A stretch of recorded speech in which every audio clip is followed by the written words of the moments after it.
Welcome.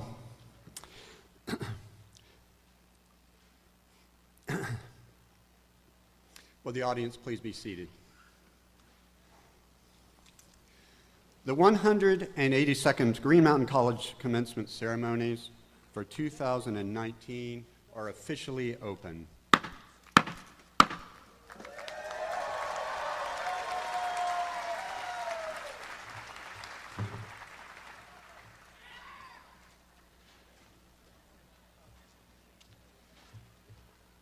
I'm honored to introduce, well, not introduce, but to some, Maritza Vega and Emma Miles, who will be leading us in the invocation. Let us pray together.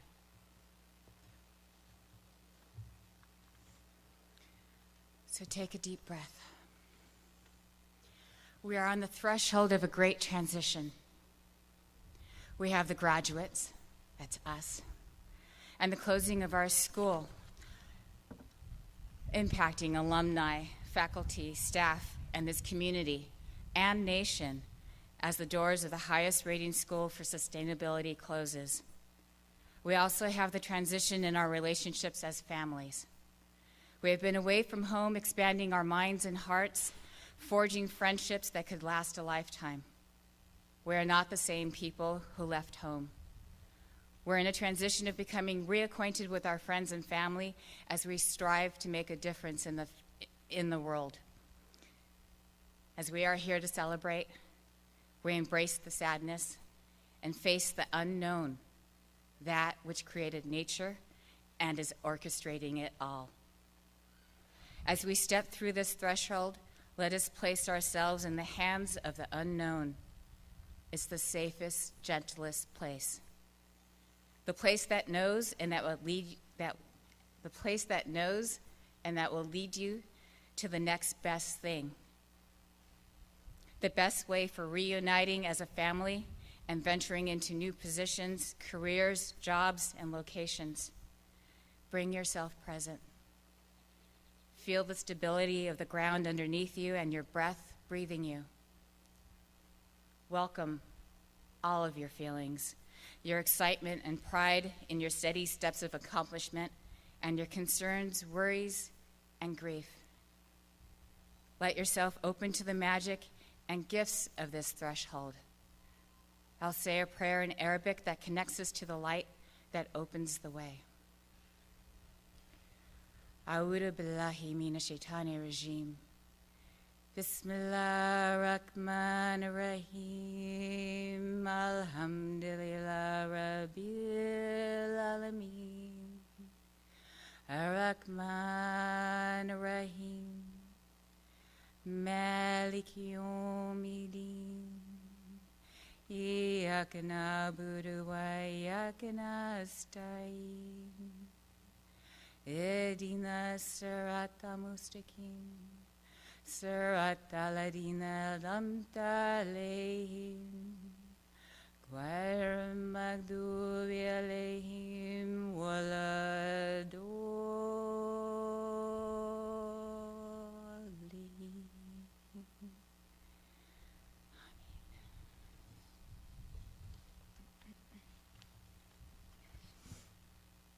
On this threshold, where the wind would like to carry us like a seed from this place, we begin our departure with gratitude. Thank you to this land beneath our feet and the sky above our heads, the earth, air, water, fire. May you prosper long after we're gone, and may we honor your deep presence in all we do. Thank you to our ancestors and dear ones who have passed on into the mystery. May your legacies live on in the spirits of all gathered here today and beyond. Thank you to the native peoples of this land, the Abenaki, Iroquois, and Mohican tribes, who are the co-creators of the dreams of this earth. May we hold infinite space for you, on this land that is rightfully your kin. Yes, we thank the conspiring of all things which has led us here to Green Mountain College. May we all have a deep trust in those mysterious winds from which we first came, that they will carry us faithfully home again and again and again, wherever that may be. Thank you, and blessed be.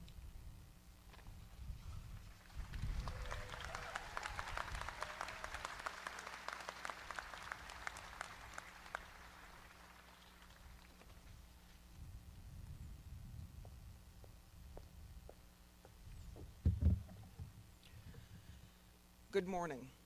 On behalf of the Board of Trustees, I would like to welcome you and express our deep appreciation for your attendance here today. My name is Catherine Villafranco Parker, and I'm the presiding chair of the Board of Trustees. But today, I speak to you as an alum. Over the last few days, I have been thinking about what I wanted to say to you. For those of you who have met me, you know I'm never at a loss for words, especially when it comes to Green Mountain College. I love this school. I love the people. Since graduation, I have visited our GMC home 6 or 7 times a year, and every time, as soon as I turn the corner onto Main Street and see Ames Tower, I feel a sense of peace and happiness. This is home to me. I graduated in 1987. As a student, it didn't take long for me to realize Green Mountain is not just a college, it's a family made up of an extraordinary group of people who have a deep-rooted connection and dedication to our school, including every student who passed through our gates. Many faculty and staff members have been part of this campus for decades. In fact, a few are still here since I was a student. And the town of Poultney. This town has always been an important part of the college community, supporting us from the beginning in so many ways. This is a place where everyone takes the time to know the person, you. We were never a number here. Every graduation day is filled with emotion. Today is no different. Today is filled with mixed emotion, but above all, we are all here today to celebrate the class of 2019, celebrate our remarkable 185-year history, and celebrate and thank all the people present here today, as well as those from the past who have made all of this possible. Since 1834, when the first cornerstone was placed at the site of what is now known as Ames Hall, this college has reinvented itself many times to meet the needs of society and our students. We were a high school for Poultney in the 1800s, an all-women's school at 2 separate times in our history, and a junior college until the mid-1970s. The name on the front gate has changed 5 times, but the heart and soul of our school has never changed. We would not be here today without the undying dedication and commitment of staff members, faculty, administrators, present and past, who wanted to and did make a difference. I have so many stories about this beautiful green place, and as my mind raced through all the topics I wanted to cover today, the underlying theme was the importance and power of connecting with people. There is a memorial plaque on the corner of the brick wall in front of Withy, which simply states Carl's Corner. Soon after I arrived on campus, I met Carl.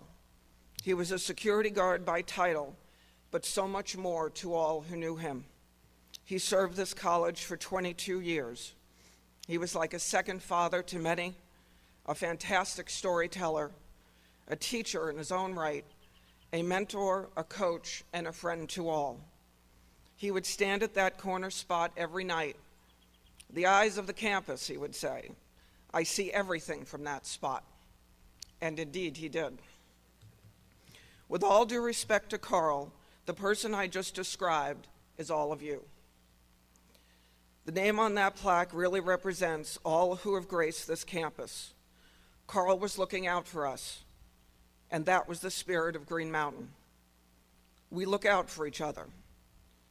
We knew we were more than faculty, administrators, staff members, and students. We were and are a family. Thank you is such a simple phrase, but so often unsaid. But when it is heartfelt, these two words can have a tremendous impact. And this is from my heart. Thank you to our inspiring and compassionate faculty, to our amazing and supportive staff, and our dedicated administration, present and past, for giving us the gift of Green Mountain College. And thank you to our students, their families, alumni, and soon-to-be alumni. Thank you for choosing this beautiful green place. We have had an opportunity to learn from the best, both inside and outside of the classroom. I believe we all aspire to make an impact, to leave a mark, however big or small, but so often we question if we have. Well, I'm here to assure you, every one of you, that without a doubt, this college has made an incredible impact in the lives of over 10,000 alums. All of them and you have made this a very special place. To our students and graduates, you are about to embark on another journey. The memories of your time here will be with you long after you leave this campus. The connections you have made here will last a lifetime. You were part of something amazing. You didn't have to read about the #1 cool school. You lived it. The legacy of our college will continue with each of you and all of us. Everyone here today has a story to tell, and we must tell our stories to ensure the legacy endures. We want to honor all who have been part of our GMC family for the past 185 years, to honor the countless individuals who work so hard to educate us, to support us, inspire us, and guide us to our next chapter. I believe the Green Mountain College will live on. It will live in the heart and mind and achievements of all those lives that have been touched by this amazing place. So remember our college. Remember that we are a family. Remember that our college did make an impact and did make a difference. Let us honor the Green Mountain commitment to be a community working to bring positive change to the world. And wherever the road may lead, and whatever the future may bring, may you find peace and happiness in everything you do.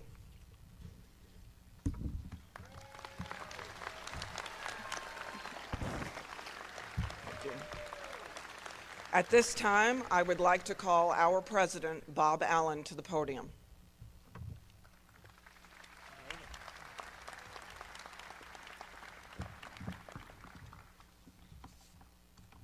Kathy wasn't so sure she was going to get through that, so she deserves a lot of praise. It's very difficult for all of us today.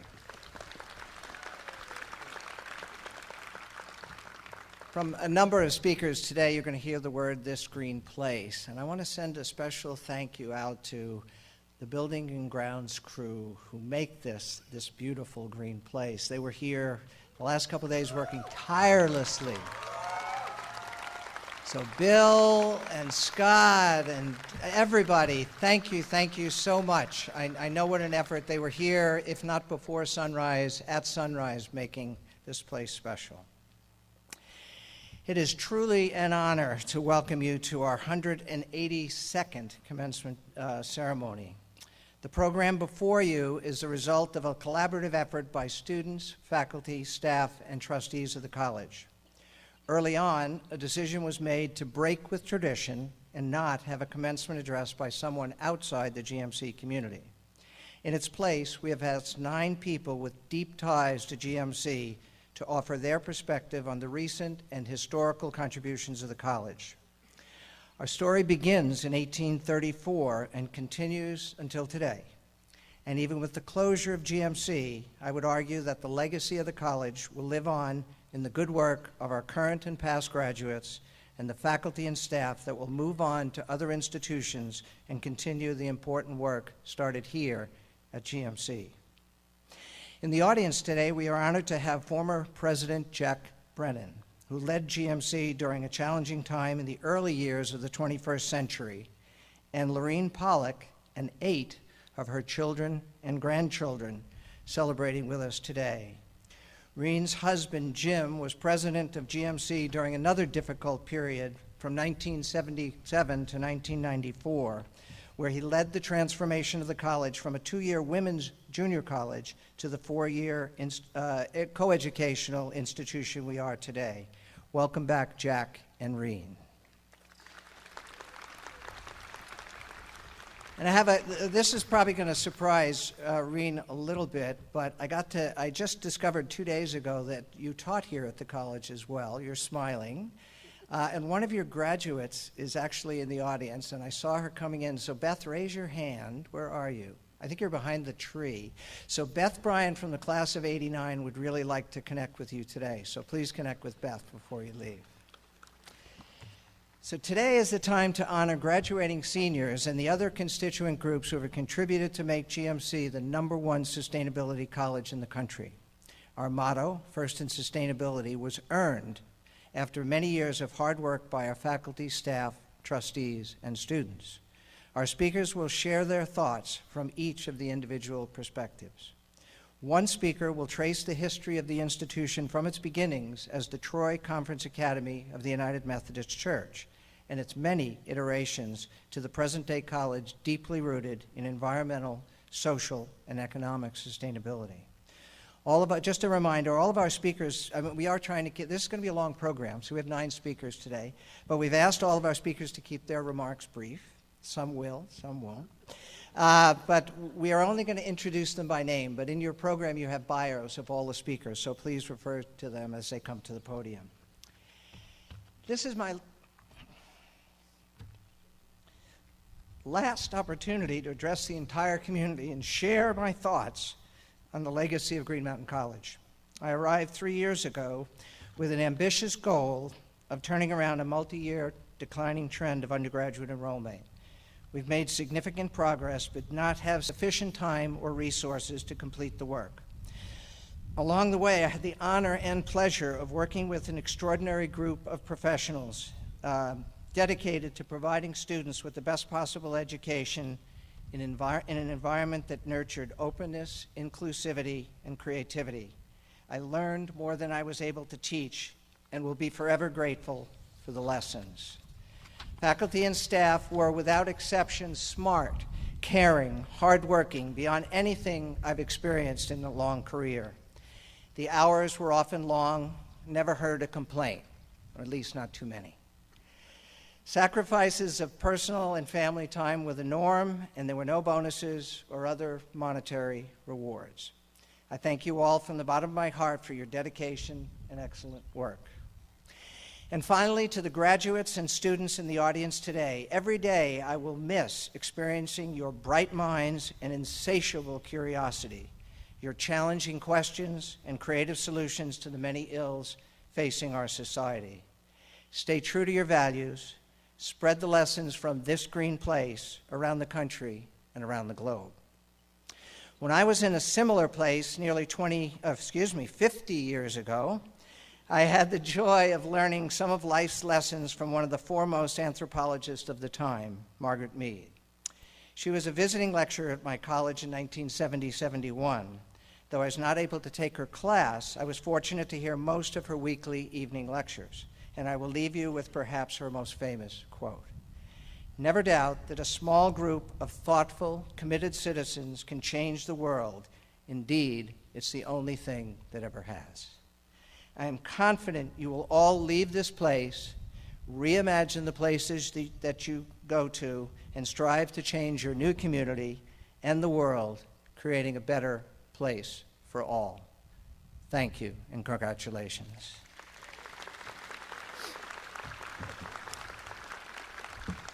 I'd now like to welcome Diane Dillon Ridgely, a member of our Board of Trustees, to the podium.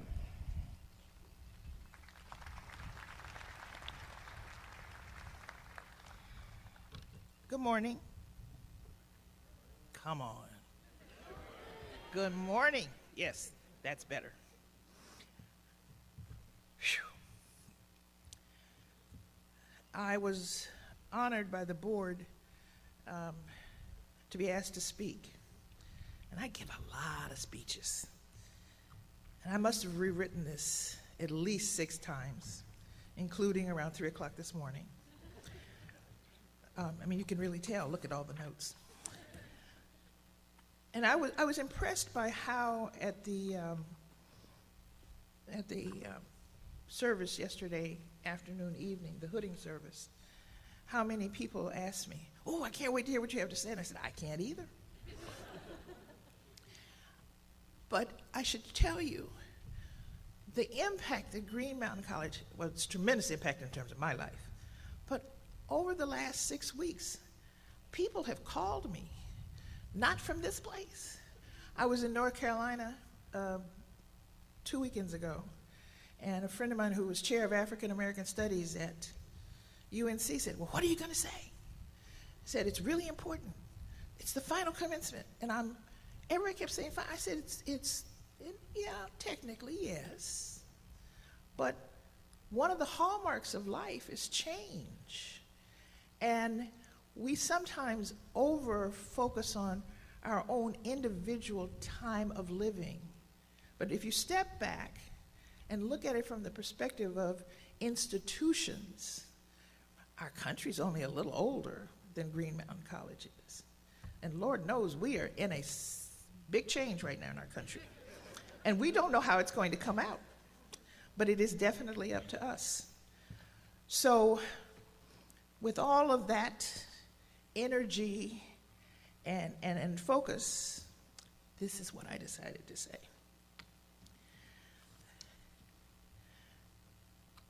The best part of speaking at commencement is it's such a happy occasion. And today, especially individually, is no exception.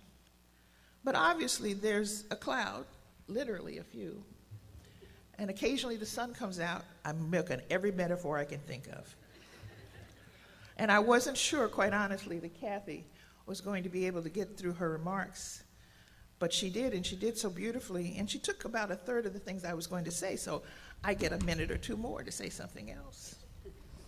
But over the years, I've seen how much she, and in fact, how much we all each love this place, this green place, this school, this family. And I've always referred to Green Mountain as a multifaceted gem.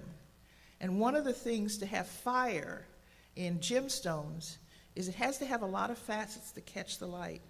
And we've caught a lot of light, but we reflected it back and out in ways that's helped other communities grow as well. And I'm confident that will continue. But some of you may or may not know, in 2013, I gave what was referred to as a full commencement address. And I was honored to be given an honorary degree, and I was hooked. I was captured by Green Mountain College. And what I learned is, I learned what the secret sauce is. Now, I think all of you already know it, but the secret sauce of Green Mountain College is love. We genuinely, we love each other. We love this green place. We love the history, we love the legacy, and we love the future. Because that's what has allowed Green Mountain to have the spirit and the courage going forward. But I get ahead of myself. A lot of the school is in the bricks and mortars, and they've been repaired and planted and nurtured and cared for. And a lot of it is, of course, in the coursework and sustainability, your classmates, many of whom will be truly friends and colleagues for life. Special professors who've nurtured, invested in you, who've themselves grown and discovered along beside you. And as I said in 2013, the staff, the townspeople who love and sometimes just tolerate you, but that's okay too. I remembered particularly the afternoon before commencement in 2013. I stumbled into the cafeteria because I live in Iowa, another green place, but I'd had a rough time getting here, and planes are always late and stuff like that. So I needed some coffee. And so I went in, and a few kids came up to this tiny little petite lady to say goodbye while I was just trying to ask her for some coffee. And she looked up and she just engaged me in conversation. And she started speaking with sparkling eyes, and she said, "That's Jack. He never did." And then she proceeded to say what he didn't like to eat or what he did like to eat. And then she had a story about each and every kid who came up to her. And she hugged her, and they hugged each other.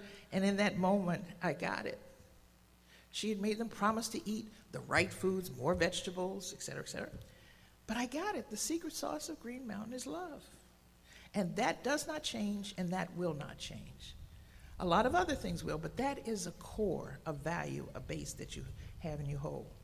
You know, each generation is marked by a narrative or a theme. Some generations were marked by the Depression, World War I, World War II. Last week, I went to Howard University for undergraduate school, and last weekend I was in Washington, D.C. for the 48th anniversary of my graduation from college, where one of my professors, my very first professor, was being honored with an honorary degree. My generation was marked by Vietnam, the Summer of Love, hippies, long hair, black power, rock music, Motown, political assassinations. The night of my high school prom, Martin Luther King was assassinated. The night of my high school graduation, Bobby Kennedy was assassinated. That was rough. Black Panthers, integration, as I said, each generation has a narrative. I'm going to get to yours in a minute, or the beginnings of what yours is. But I want to give a quote that most people attribute to Martin Luther King, but it actually was a New England Unitarian minister, Reverend Theodore Parker, who only lived to be 50 years old, who I think said so prophetically, he lived from 1810 to 1860, he said, "I do not pretend to understand the moral universe. The arc is a long one, and my eye reaches but little ways, our individual lifelines.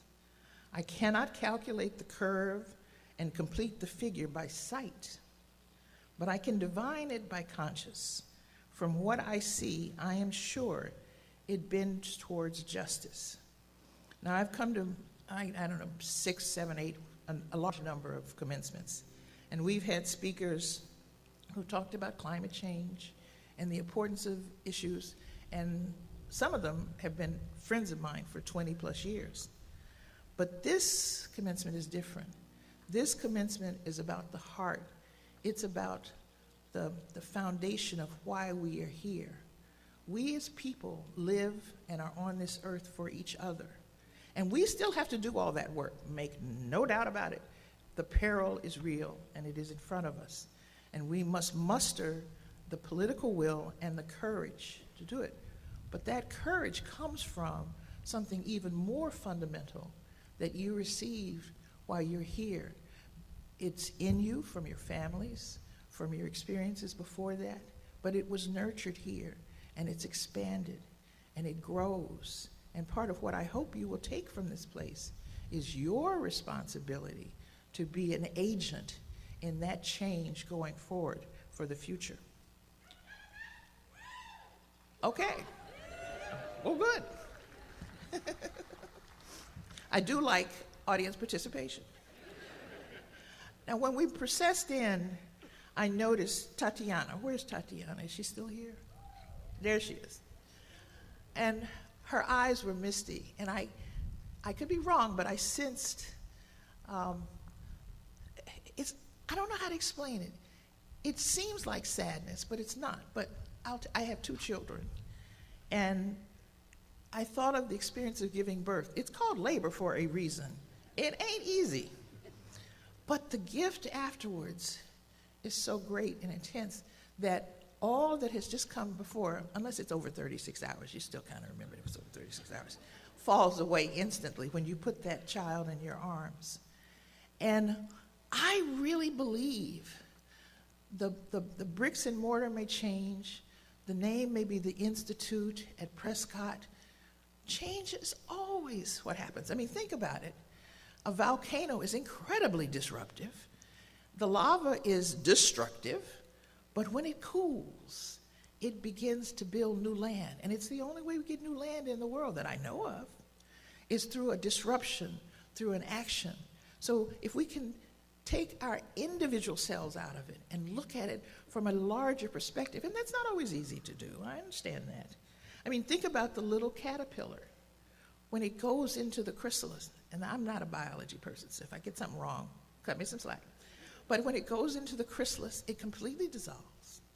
And then when it comes out as a butterfly. Now, I'm told, it did not know going in it was going to be a butterfly.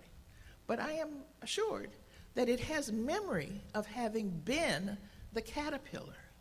So I think we shouldn't be too quick to think this is the end of everything.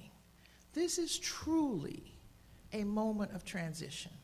And I hope you will hold on to and understand the opportunity that is here as well. Now, trying to keep to the time, because he didn't say to us when we were preparing that we could go a little longer than our 5 minutes. I want to be, and to honor my other colleagues who are going to speak. And I am always borrowing words from other wonderful speakers. And I'm going to close with some words from a poem that's called The Women's Creed. Now, I do love non-women as well as I love women. But, you know, the 21st century, it's about time for us to have, you know, a little more space in the political arena. And the people who haven't always been at the helm, let's see how well we will do, to measure from heart. I'm not dumping on anybody, I'm just talking about who is going to make a difference.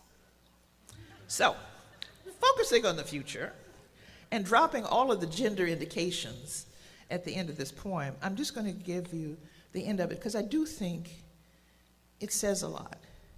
I mean, I haven't gone to an opening, PGM, People of the Global Majority, I haven't gone to a conference opening in the last 2 years where we haven't appropriately made mention of who has lived on this land, who has been in this place for centuries. And it's almost as though we've come out of an adolescence as a country, and we now are truly maturing as humanity to realize our responsibility, our interconnectedness, and how we need to go forward, truly focusing on justice, truly focusing on engagement, and truly honoring all who have been part of a process. I always quote my grandfather he finished med school in 1917. He used to say, we have too many vertical, hierarchical structures, and they leave too many people out. They ignore too many people's contributions. He said, we need to turn those structures to the horizontal, and then every contribution matters. So if somebody's coming up with a real up and down structure, say, honey, I got an idea. Turn it on its side, and then it becomes, everyone's efforts become part of the spectrum of creation. So I close. For the future, all this we are, the people speaking, who will no longer wait and who cannot be stopped. We are poised on the edge of the millennium, ruin behind us, no map before us, the taste of fear sharp on our tongues. Yet we will leap. The exercise of imagining is an act of creation. The act of creation is an exercise of will. All this is political, and all this is possible.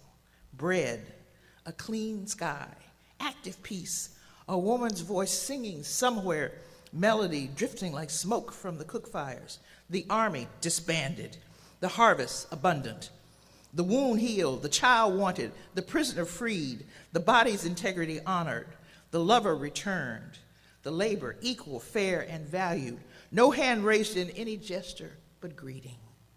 Secure interiors of the heart, home, land, so firm as to make secure borders irrelevant at last. And everywhere, laughter, care, celebration, dancing, contentment, a humble earthly paradise in the now. We will make it real. We will make it our own. We will make policy. We will make history. We will make peace. We will make it available. We will make the connections. We will make a miracle. We will make love. We will make ready. Believe it. Yes, believe it. For we are the ones who will transform the world. Go forward with the love that you've gotten from this place, this moment, and this time. Spread it. Increase it. I love you. We've all loved you. We love this place. It ain't over. Thank you.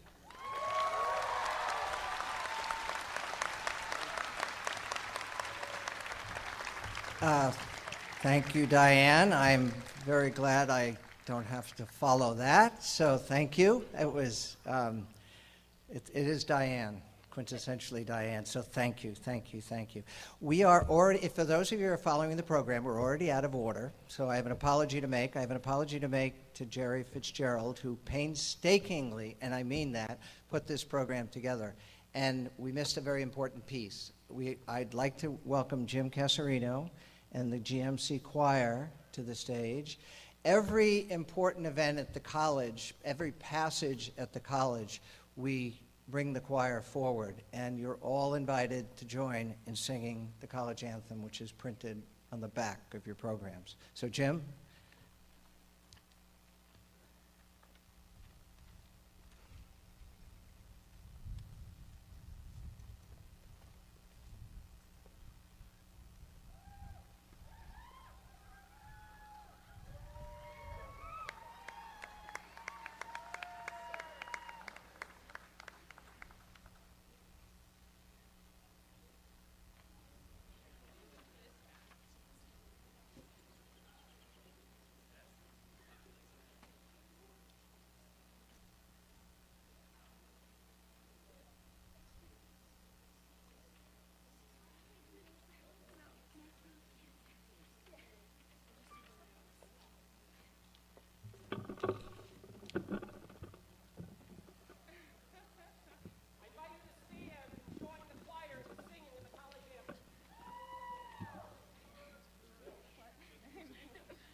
Yeah, please be seated. Thank you, Jim, and thank you to the choir.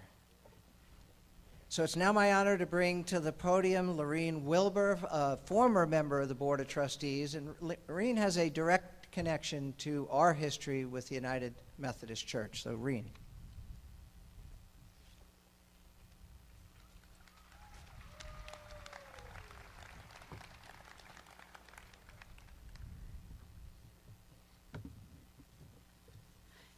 It's hard to follow the choir.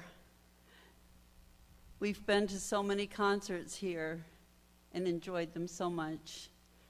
Thank you, Jim, and thank you to all who participated. Greetings to all who are present, and especially to the graduating class of 2019. I'm a native Vermonter, and I grew up not too far away from Poultney. I remember even coming to summer stock here when I was a teenager. This was during the years when it was Green Mountain Junior College, so that will set my age for you. I didn't know then much about the history of the school. So when I was invited to join the Board of Trustees, I decided to do some research. I did know a bit about its relationship to the church. That was actually my first time coming to the campus, was because I was a member of what was then Troy Conference, and I knew then that Troy Conference began this school. And we had our annual conferences here on the campus during the summertime. So we were here, and I stayed in the dorms, as many of you have been doing, and it was just such a lovely place to be. The buildings were beautiful, and it was, if the sun was shining like it is right now, it was just delightful to be here in the summertime. And we loved it, but we grew too much. We grew so much that we were outgrowing the auditorium where we held our meetings, so we had to move off the campus. So I was invited to come back here as a trustee, and what a delightful thing to do, because I reconnected myself with the college. So I started the research on the history of the college so that I would get a real feel for where it was and what its history had been. And, you know, I think Diane said she was cutting her speech. Well, 185 years of history can give you an awful lot of writing to do. And I've been cutting and cutting and cutting, and I relate to that 3 a.m. thing that she was talking about.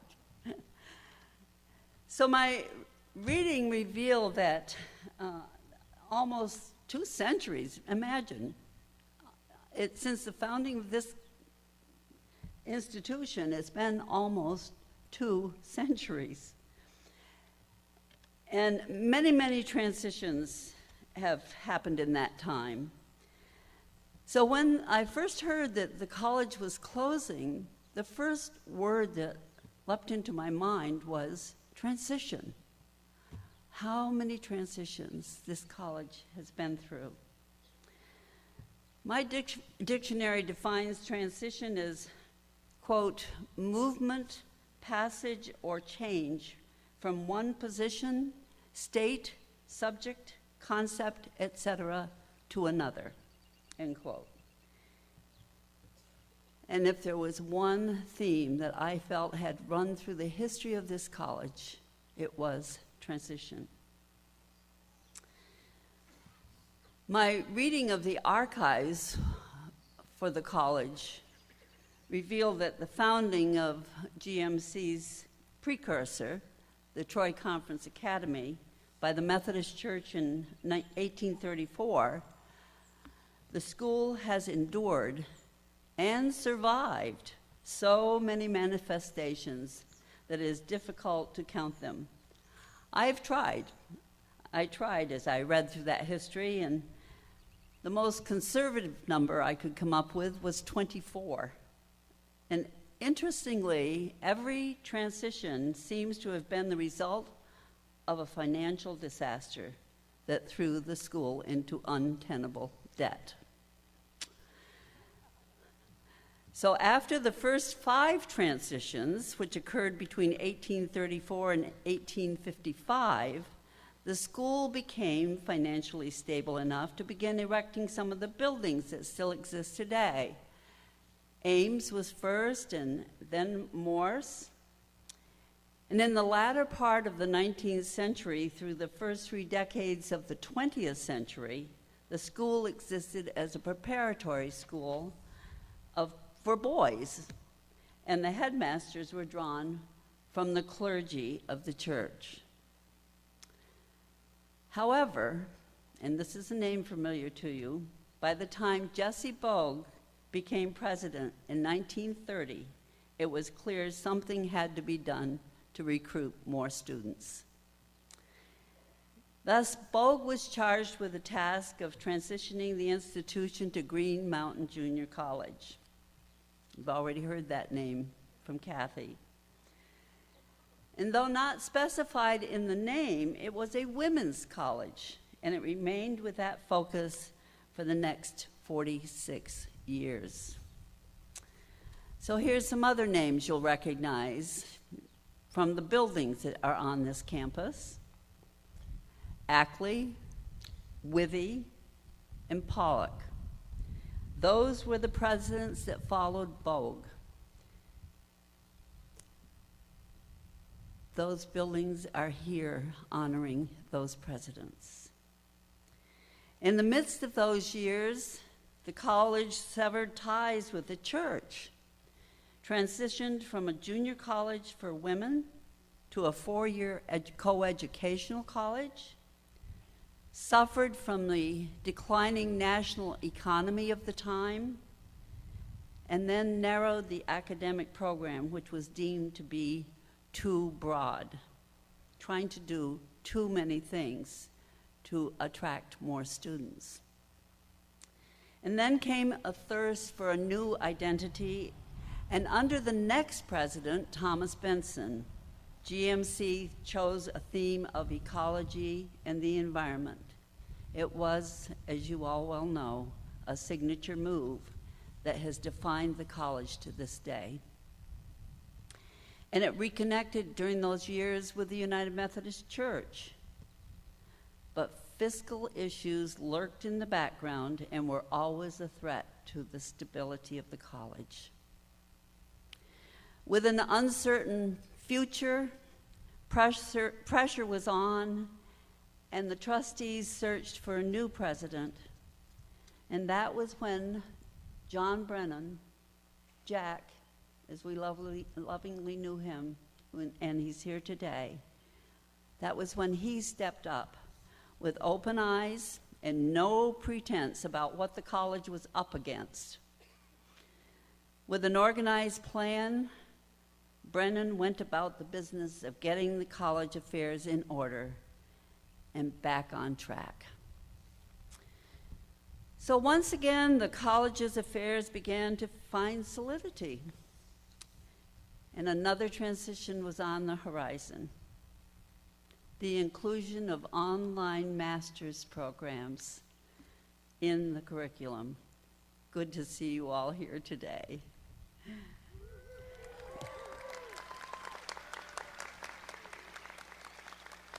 So then, Paul Fontaine became the president, and the college began to be recognized as a premier school for studies in environment.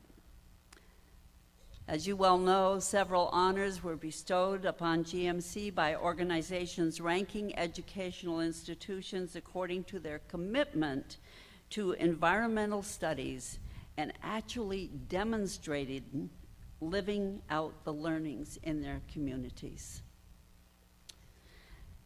When Fontaine chose to retire, Robert Allen became the president. But once again, dwindling enrollment and funds negatively impacted the college. This so severely that we find ourselves today sadly closing Green Mountain College's doors one last time. Have you been tracking the number of transitions I've been telling you about?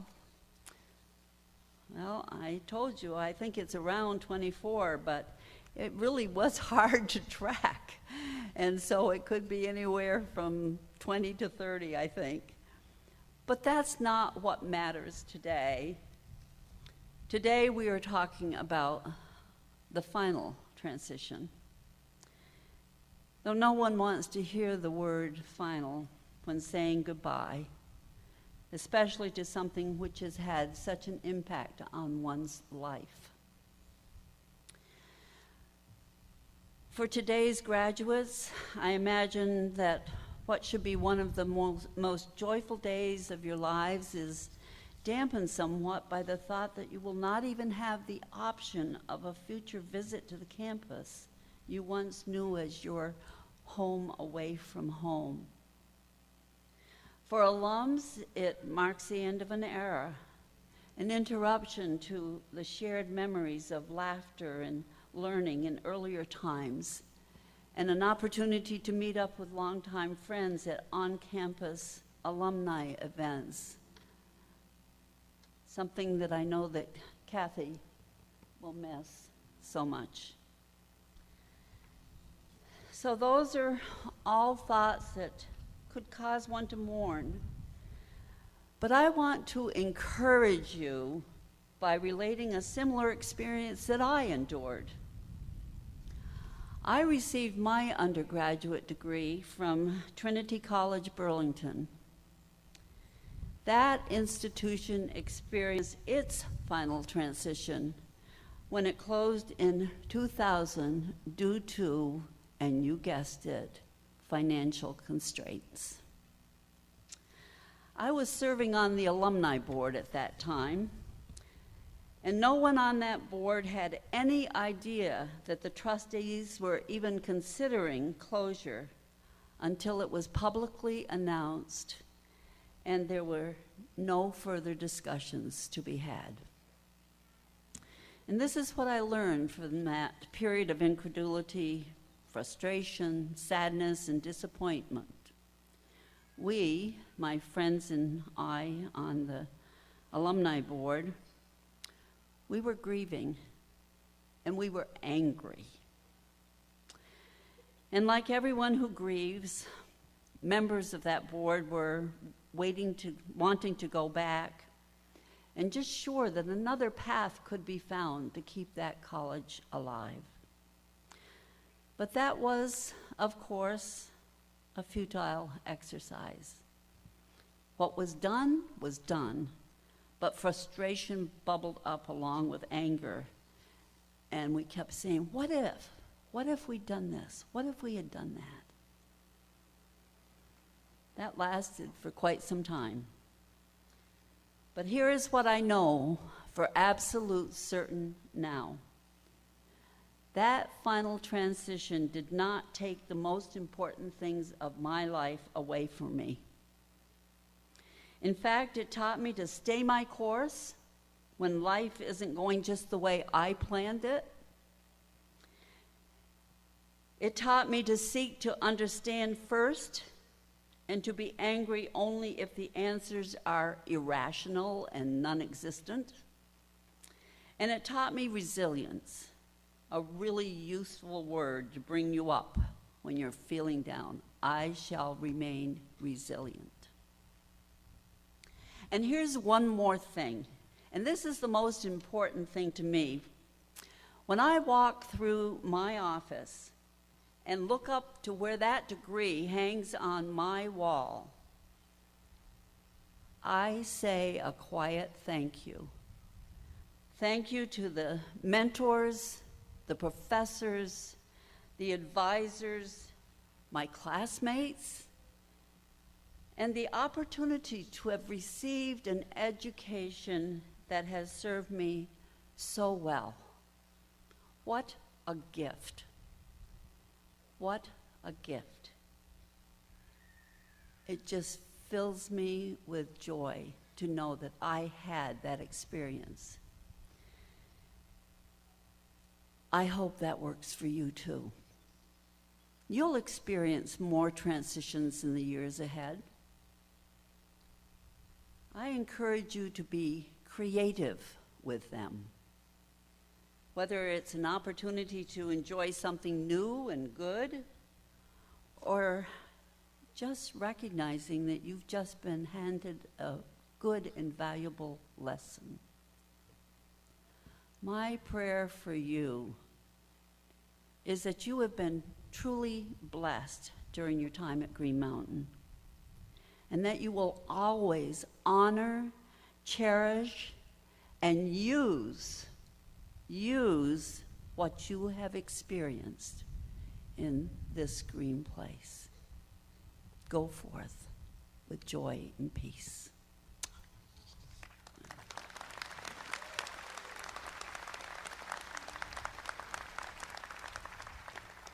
Thank you, Reen. I'd like to invite Dr. Thomas Moss Pugh to the podium to introduce the first of our faculty, student, and graduate student speakers. Tom?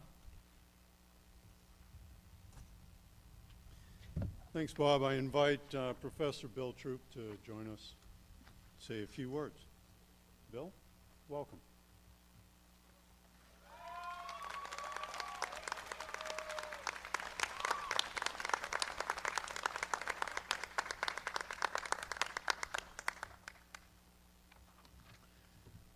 All right, GMC, are you ready for your next big challenge? Yeah, no, louder. I know some of you were up late and it's kind of, sleepy. Louder. Are you ready for your next big challenge? Yeah, all right. I'm going to talk a little bit about this extended community, not the college. Reen gave a wonderful history of the college and the transitions it has been through. The college is closing. The community is not. It's common to identify a community with a place. Our place-based education reinforces that view. But genuine community is bound by traditions, achievements, shared experience, and cultural norms. These transcend place, as our graduate programs have shown us. This is a time to celebrate an incredible group of people and you graduates who are changing your relations with this group, becoming alums. Over 25 years, our community, not the college, has achieved national leadership in sustainability and higher education with a small fraction of the resources that other top performers had. We innovated out of necessity. We created a general education program slate that is the envy of other colleges, and I mean that, and the engine of our powerful culture. Developed the sustainability-themed graduate programs that have brought bioregions from around the world into our classrooms, and built highly attractive one-of-a-kind majors. But most important, we have created a powerful ethos that shaped the character and aspirations of generations of graduates. And I think Diane has got it right. Love is at the heart of that ethos. Resilience theory talks about the need to embrace community transformation. It's a little different from transitions. And to develop the skills to make the best of transformation. We have choices in front of us now about what kind of transformation our community is going to go through. My hope is our community finds new ways to grow together as we leave behind the brick and mortar. We must learn to act together without somebody being in charge. No administrators to blame or give credit to, just us. We need to create structures that will sustain our communal enterprise. Perhaps this is what Jonathan Lear called a radical hope, low probability of success, high importance, like the hope for rapidly decarbonizing our energy system. It's worth fighting for. We have the skills to navigate our community's transformation. They are the same skills that enable us to drive shift towards local food, social justice, authentic sustainability. But why bother? Why not just move on? While celebrating our community, we are acutely aware of how imperfect it is. Much that we have achieved has come from internal criticism. But when times get tough, we pull together. Who can forget the Bill and Lou onslaught of 2012, the college viciously attacked for its decision regarding the slaughter of a beloved ox. Students responding to social media posts 24/7 for months, faculty and staff correcting misinformation, getting our story out. We stood together to defend the community we loved. It was very difficult, and yet one of the brightest moments in our recent history. This spring, we have faced a different kind of challenge, and again, we have pulled together to be at our very best in this existential crisis, and we're not done. We did this because we share a powerful bond. One of our graduate students, William Neds, suggested an image for commencement, a bowl of fierce green fire for each of us to draw from as a symbol for what we share. Many of you know the story of Aldo Leopold's Sand County Almanac. Leopold, full of trigger itch and bent on increasing deer herds for hunting, shoots a female wolf on a stream bank. As he gets to her, he watches the fierce green fire fade from her eyes. At the same time, he realizes something fundamental, that the mountain knows, and the wolf knows, and that he just glimpses. The fierce green fire becomes a part of him and transforms him, leading him to dedicate his life to developing new ways to live within our human and ecological communities.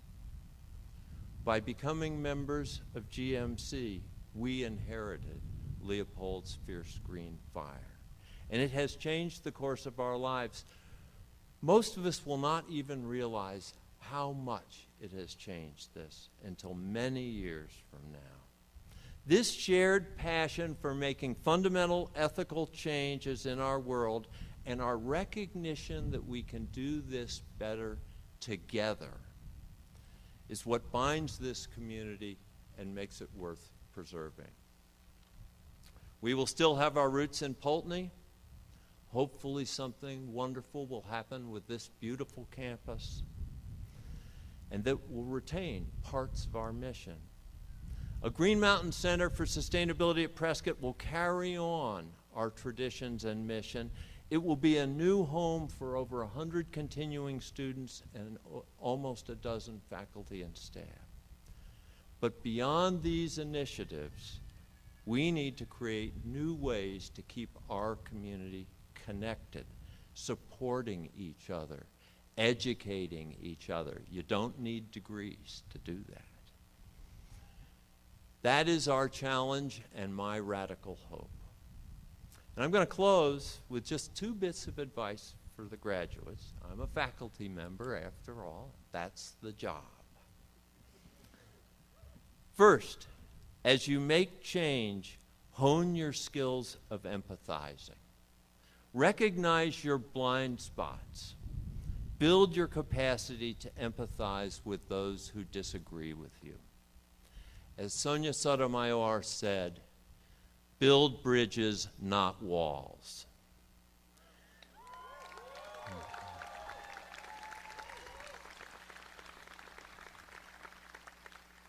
Second, find the beauty in the process of meeting the challenges of our time. Ta-Nehisi Coates entitled the powerful book he wrote about coming of age as a black man in America, The Beautiful Struggle. In it he says, I would not have you descend into your own dream. I would have you be a conscious citizen of this terrible and beautiful world. It is a terrible and a beautiful world. Balance these views. Carry the fight onward to fierce green fire. I know you will. Thank you.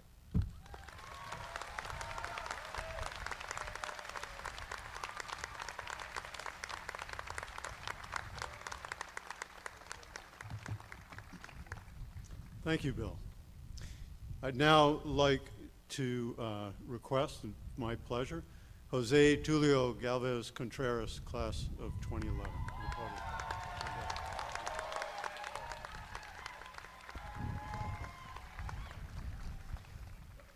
Good morning, everyone. Congratulations to the class of 2019. You guys did it. This is your accomplishment. You guys have completed college and earned your master's degrees. It's a very big step in your lives, and I hope that you take this education everywhere you go, that you are inspired by the education that Green Mountain College has to offer to you, and that you take it to every single place that you visit, to your families, to your homes, and any people you touch, because Green Mountain College has given you a privilege and also a responsibility. The privilege to know that you are well connected to the land, and that you know that you are one with the land, and that you are part of this ecology, of this ecosystem, that you belong to communities, and that we have to operate as a whole to make things happen. So everywhere you go, transfer that, because Green Mountain College gave you that privilege to teach you the theories, but also enroll you in the practices of knowing what to do in case that you find yourself in circumstances where you are in trouble or in problems. You come back. And it is a responsibility, because as graduates of this school and the final class, you are charged to share this with everyone that you can see and bring these values to people, because you are the ones who are carrying this last final piece of this chapter of the school. You are the ones, class of 2019, the last gems that are being produced as we close this chapter. So congratulations to all of you. A round of applause to you and to your families.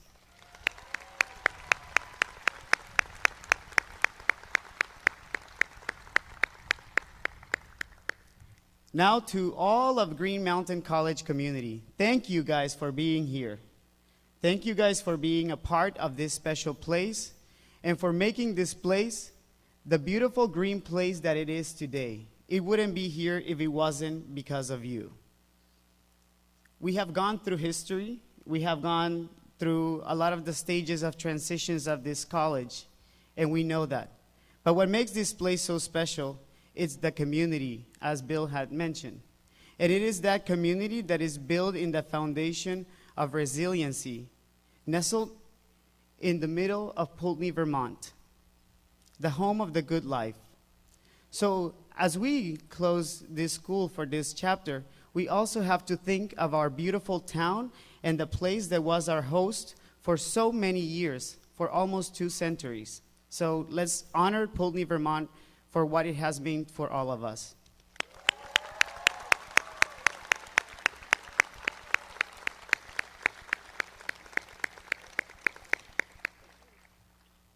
Just so you know about this town, what makes it so special is that this is home of the red slate. You know, it's a place where it's unique for its geography. Not everywhere in the world you'll find red slate. And in 1843, as our Pulteney Historical Society website said, many immigrants started to move to Pulteney, and then they started redeveloping and reimagining what was business and industry here. So this is the time where all this group of diversity and people that have been and transitioned through this place to come back to this town and give back what it has given us for so many years. So this is the time for change, but it's a time for reinvention, including the town of Pulteney. At the same time, I want to share that out of this town, very brilliant people have emerged, like Horace Greeley and George Jones.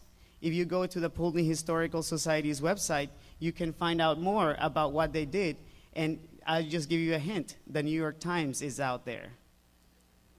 So thank you to Pulteney, Vermont for hosting this beautiful green place. As we close Green Mountain College, as I say we close this chapter of Green Mountain College, I want to thank everyone who made it possible for a person like me to be standing right next to you. because I wouldn't be here speaking to you if it wasn't for Green Mountain College. And Green Mountain College was a place that built connections, gave me a family, and gave me the opportunity to succeed in any way that I decided to do in life.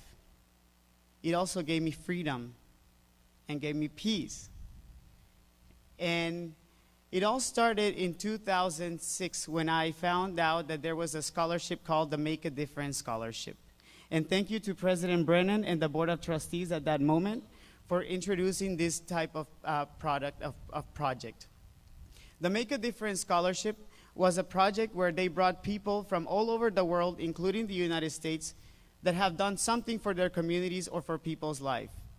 Doesn't matter what I did before, but what matters is what Green Mountain College did for me after.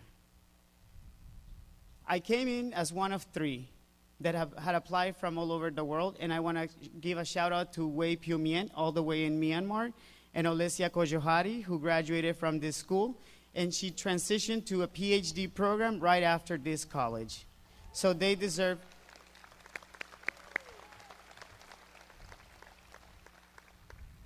Before even applying to this scholarship, I was inspired by another yet Make a Difference scholar named Francis Demby, who had been coming from Sierra Leone from the Black Diamonds era. And Francis Demby was brought here, and he was selected by Green Mountain College to come and infuse this community with energy and bring some life back to campus. And that same way, they were bringing all this series of other students in the way. So I came in the 3rd generation. And when I arrived to campus, I was picked up at the airport by a professor named Dick Weiss. I don't know if he's here today, but he was waiting for me down by the airport. He was the first person I met from Green Mountain College. It doesn't matter who picked me. It does matter for me that it was Dick, but it doesn't matter who picked me. What matters is that somebody from this community was there, that somebody was showing up for me at that moment. And when I got down, he brought me to 2 other professors who were going to be my host family, Jim Harding and Tracy Harding, who Jim has been your professor up till now. So thank you, Jim. At 2 in the morning, he received me with my packs, this kid arriving from Honduras, not knowing where he was going. And the next day, his wife, Tracy, brought me to campus and showed me the campus, and I thought it was the biggest campus I had ever seen. Later that afternoon, I found out it was not. But what I can say, it was the most majestic and the most magnificent campus I could have ever arrived, because I came to the most beautiful and open-minded community that I could ever think of. I come from a very Latino, background, which I am very proud about. But, we got our little things going on there, our little conservative, Catholic, all these kinds of influence. But in here, you learn how to become one with each other. And that's what Green Mountain did for me, and allow me to free my mind and to see people for who they are, humans, that we are all connected, and that we all have to operate as one and never give up on our challenges, and never give up on when we share the struggles. So that's what Green Mountain has done for me. So Green Mountain College, in that sense, after I dropped by Tracy and Jim here, I met a whole wonderful community of students who I can go on and on with names, and I will not be able to finish today. But I did have my professor, Steve S. Meyer, who was my Images of Nature professor. And every single time I will remember that I had thought that because I was, coming very good student from before. And here Steve Fesmeyer challenged me how to think critically about life, with his philosophical perspective. But beyond that, also challenged me to think through about how I was expressing my ideas. And this is what at least you can take class of 2019 that college has done for you. It has challenged you to express your ideas in society. It has challenged you to know that you can overcome hurdles. And I think that that's in great part what I thank much to Steve, is that he did that in the very beginning and in that first year. But here at Green Mountain, as I move through my years, I also learn that it is much more than that. You know, you have to really be connected, and you really have to learn about community. So I took biology courses, outdoors recreation courses, and I was introduced to the ideas of leave no trace, understanding that, you know, the ecosystems work with each other, that if we think from evolution, as Muriel Brooks once taught, that it is about fins to fingers, you know, water to land, where we are all coming in and emerging. And you don't get that much in every place, because with Muriel, we were learning theoretically, but we would go to the river right there in our backyard and understand the minnows, their composition, see what it was going on there, and the relationship to us as people. And for all my fellow farmer friends, they were learning how to grow the food. They were learning how to see, you know, the process going from farm to table. Understanding the whole ecology and what does it mean to eat food with pesticides or not. What does it mean for the farmer producing the food all the way at the end of the food chain? And what does it mean for us who are consuming it at the other end? At Green Mountain College, we learned that we could be 100% sustainable and compost free, a completely composting community, zero waste. We learned that we can power our systems through renewable energy and biomass. And that is what Green Mountain College is all about, is understanding when we can create connections and understand how to address problems and solve them with tangible and credible solutions. And that is what the real Green Mountain College community is all about. And it's not just Green Mountain College, it is also Pulteney, because it is the place that hosts the space where you really make the difference. And Pulteney is a very resilient town. It has endured over time, and over time many changes. And whatever happens to this campus, I promise you that Pulteney will succeed in its fight, because it is a town that has so much grace and so much beauty going on for it. It's sitting in the middle of the Green Mountains and the Adirondacks. It is connected from every single space that you can think of. New York, 4.5 hours away. Boston, 3.5. Montreal, 3.5. And here we are, all of us enjoying nature. Here we are enjoying clean, free, water, clean air. And that's what Vermont is. Green Mountain cannot be Green Mountain if it wasn't for Pulteney. And Pulteney cannot have the ideas and values of Green Mountain if it wasn't for what we created here at the end of this campus. And it is the faculty, it is the staff, it is the community, it is the students, and it is the families that are here today that make that happen. So I want to thank you all. I want to thank the faculty for all the work that you did for us, for all the endless hours that you gave us, for your contributions. I want to thank the staff for just being there, for never giving up on us, for always cheering us up, for being the best friends sometimes, the ears, the listeners, the people that we needed to talk to, for the professors and the students itself, the community that allowed us to become creative, to think outside of the box, to never give up on our dreams. Because if we give up on our dreams, we give up on our hopes. And when we give up on our hope, we give up on action. We just stop taking action. So now is the time to take action for us and for Pulteney. So let's do not give up on our dreams. Let's do not give up on our hopes. Let's work together to recapture what is the beauty of this campus. But more so, stay connected to this town of Pulteney. Thank you.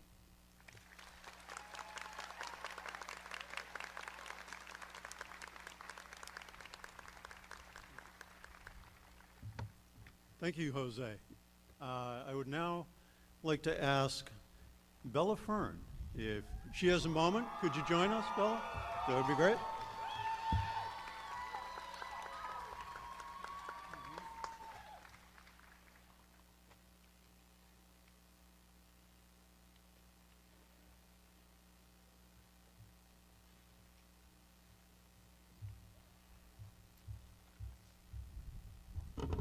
Hello.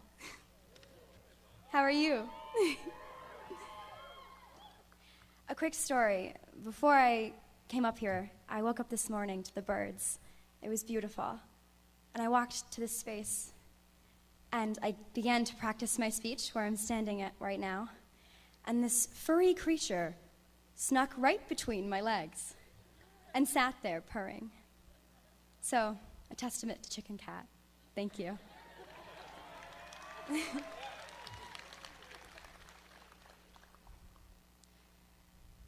In my 3.5 years at Green Mountain College, I have come to know one cohesive truth about the fundamental goals of this collective education. GMC wants to make us all maniacs. In my junior year of college, I took a class with Professor Teresa Coker. She opened the course with the bold claim that the success of any endeavor needs the underlying efforts of a maniac, a champion of a project that will work tirelessly to ensure the positive effects of their endeavor.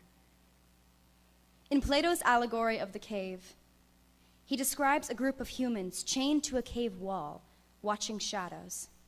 One prisoner breaks the chains and discovers that their reality is illusion, and the true reality is outside of the cave walls. When he returned to the cave, he tried to tell the others of the artificial world, but fooled by the perception, they did not break their chains. As a member of the Green Mountain College community, we have been given the experience that has shattered the chains of indifference, ignorance, and submission. We understand the key to working through challenges is to build community, have meaningful conversation, and work together. In this small college, we are able to examine the mission through academia and then move to practice it in the dorm room, in the community events, and now, the world. We never dreamed of this sorrow. We always knew we would someday depart from this place. But to depart with the understanding that we will never return to this college is a heavy weight to carry. Of course, we have not carried it alone. We have gathered together to grieve and held each other in our most vulnerable hours, which assures me even more that what we are losing today is the least critical part of the GMC puzzle. The campus we stand on now will no longer be open, but the love, lessons, relationship, and community that we have cultivated is eternal. The strength in community will always stand. I believe that this thought will allow us to say goodbye with strength. Yet, our biggest challenge is upon us. For tomorrow, we face the inevitable question of how to help break the chains of those who are still in the cave. Well, you will be happy to know that the people of GMC are maniacs. And maniacs don't give up. Maniacs are the champions of challenge and leaders of the future. We will work tirelessly to create community and have hard conversation and ensure the positive effects of our critical endeavors. My dear friend, Molly Hansen, and fellow graduate, wrote in her book, We Are Resilient, "We know the weight of responsibility, and we carry it well. And oh, do we ever." Alone, the task to step into the world and create change seems daunting. But I am comforted by the words of my professor, Paul Stonehouse, who says, in each of our lives, we will only profoundly affect the lives of 10 others. Perhaps discouraging to some, yet it's important to understand that these 10 people will move on to other communities and affect the lives of 10 more, and 10 more, and so on. This institution will close, but our mission will live in the hearts of all of you maniacs. So carry on, my fellow maniacs. You are resilient. Thank you.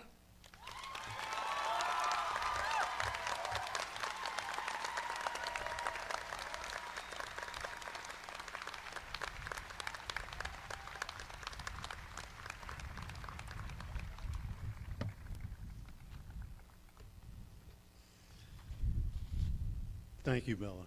Thank you very much. I'd like to ask Golden Bordley to join us to say a few words.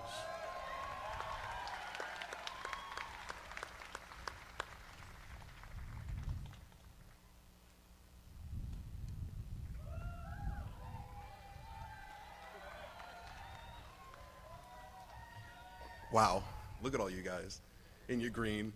I'm hot in just this. I'm surprised you guys aren't sweating. But anyway, hey. Before I begin, I just want to give a quick shout out to Jim Graves, the riddle wrapped in an enigma, who helped me through so much this semester and all the years that I've been here. And I don't think I could have done it without him. I don't think I would have been in here to do anything like that. So Jim, thank you so much. You are the bird that I wish I could capture forever. Students, faculty, staff, and those live streaming from their homes, thank you all for taking your time out of the day to be here, you know, or at home or whatever. Just you took the time to come here and look at this. I came here 3 years ago from this small little place called Delaware on the East Coast. No mountains, no nothing like that, so coming up here was a big shock to me. But it was a positive shock. I fell in love with this place the second I got here. I came here with the intention of graduating from this green place, but here we are at the last. Our land is small within this wide world, yet is our country famous with greatness.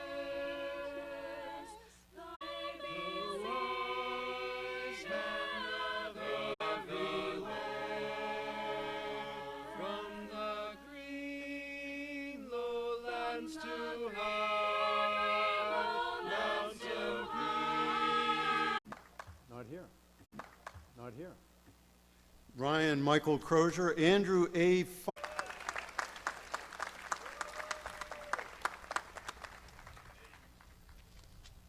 Danielle Pirette La Crozier.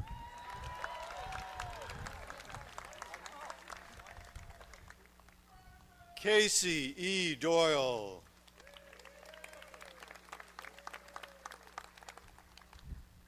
Caitlin Elizabeth Cummins.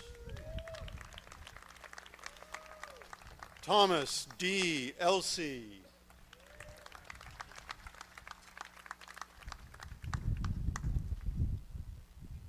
Catherine May Fabiano Ibarra.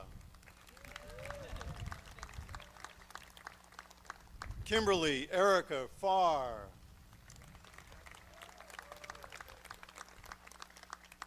Justin Ray Fast. Julianne Marie Ferguson.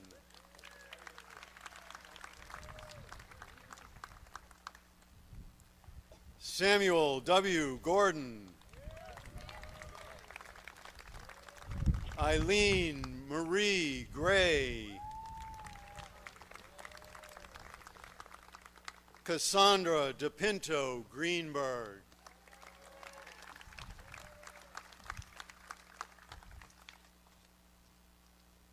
Stephanie Hedrick.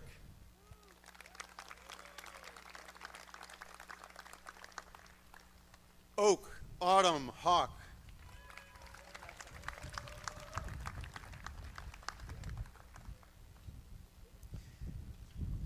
Richard Andrew Hubler.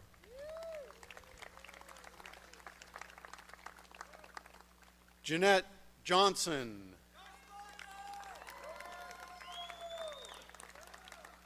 Jillian Joyce.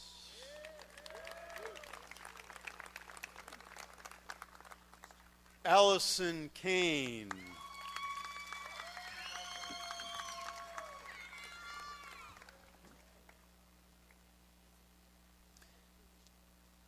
Jennifer R.H. Larson.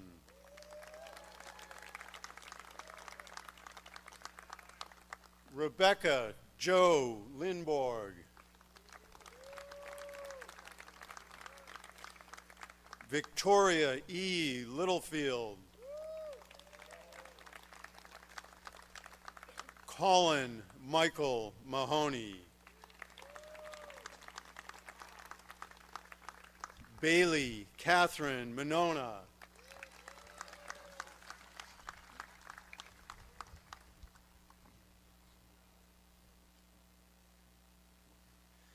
Thomas Whiting Green.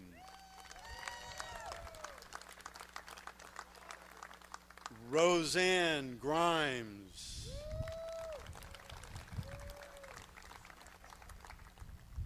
Patrick D. Hall.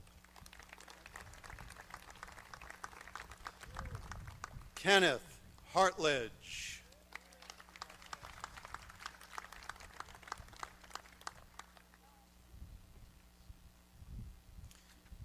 William Neds.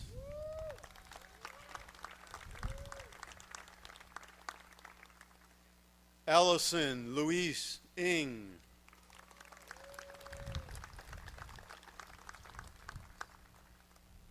Sharon Palmer.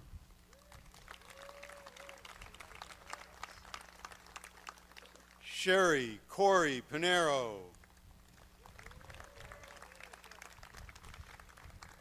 Erin Elizabeth Sliney.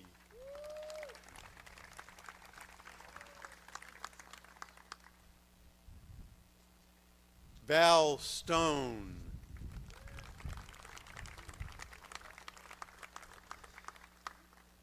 Vanessa Valdon Izquierdo.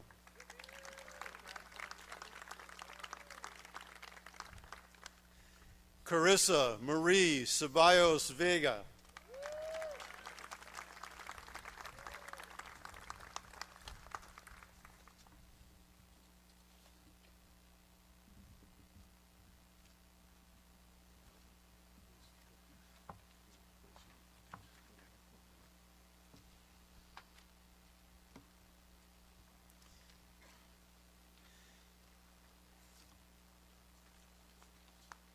Each year, we are privileged to give special recognition to those members of the graduating class. You can sit down, sorry.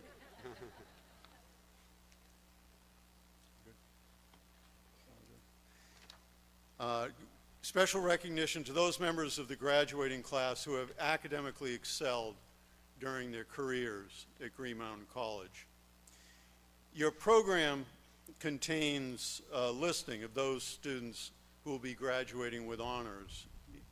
In order to achieve the distinction indicated, a student must obtain a cumulative grade point average for each of the categories as follows: cum laude 3.3 to 3.59, magna cum laude 3.6 to 3.79, summa cum laude 3.8 to 4.0. Each student who received this distinction is wearing a gold medallion around their neck, cum laude represented by a white ribbon, magna cum laude by a green ribbon, and summa cum laude by a gold ribbon. The candidates for the Bachelor of Fine Arts degree will rise in their places and remain standing. Dr. Mosby will present these candidates to the president of the college to receive their degrees.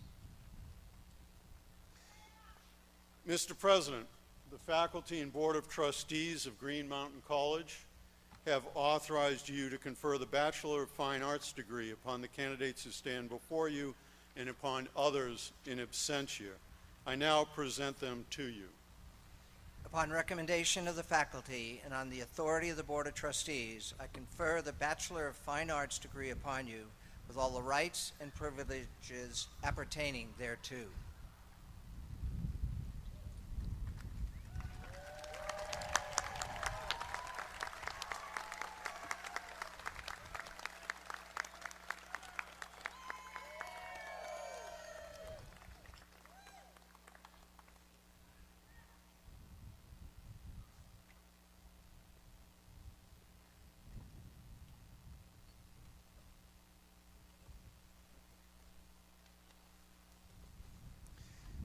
Rachel Marie Dindy.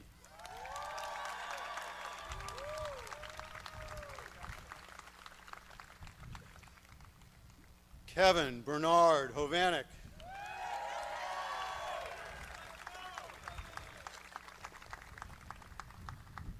Lee Marie Wagner Fournier.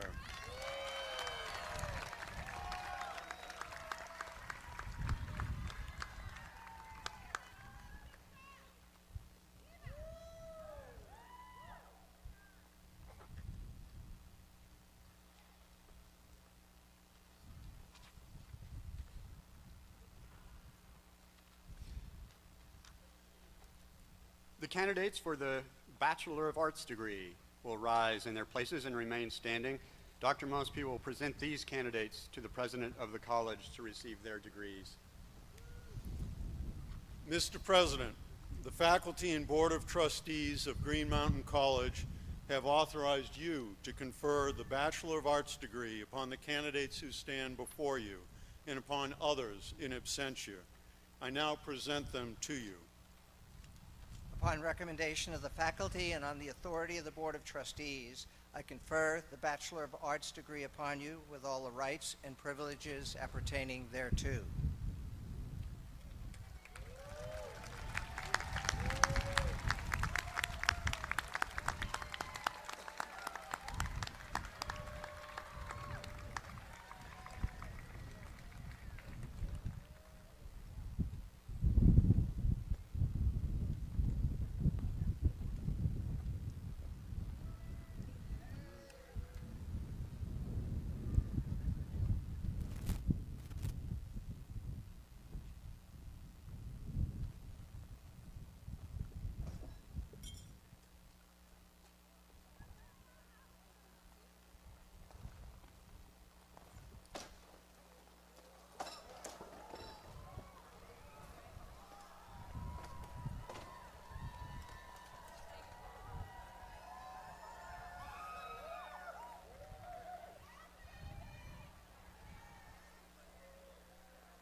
We are anticipating thunderstorms later today, or maybe not later today, where we'll step things along, but I am looking to the west periodically to see what's coming.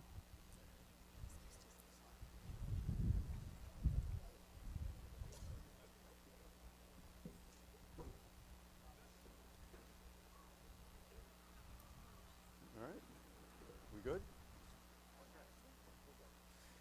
Anne Marie Anzarut.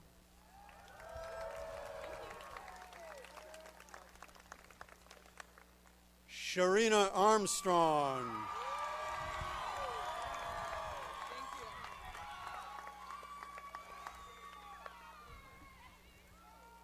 Nine Yi Ong.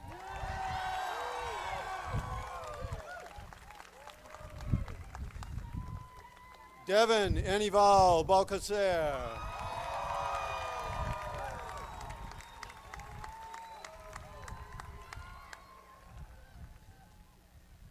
Kenley Beljour.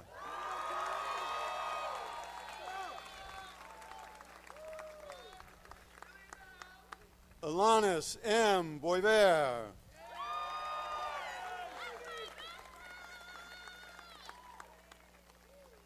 Cameron Christopher Book.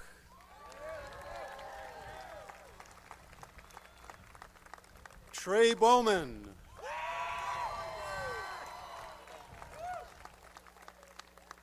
Anthony Scott Bush, Sr.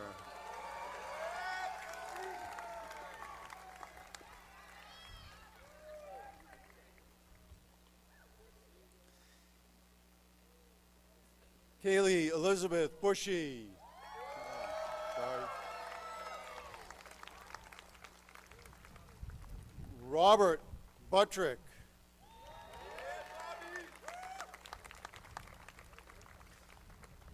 KT Catania.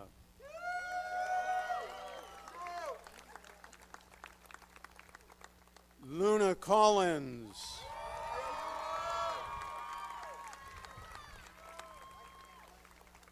Corey T. Dads.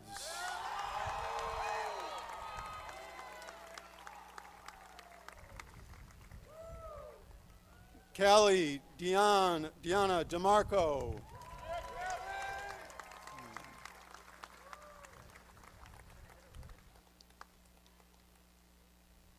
Matthew J. Devereaux.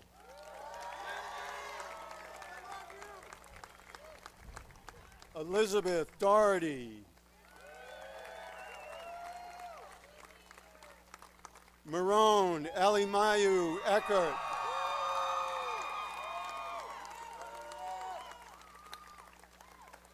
Stefan Gareth Igon.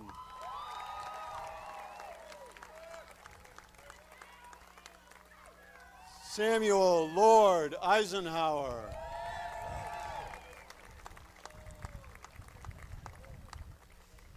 Sophie Adele Elias.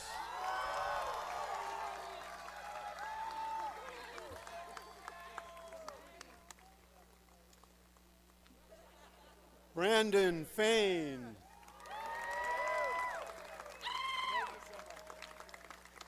Emily Abigail Fish.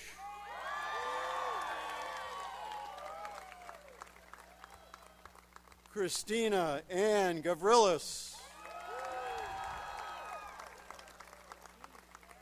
Lucille Goff.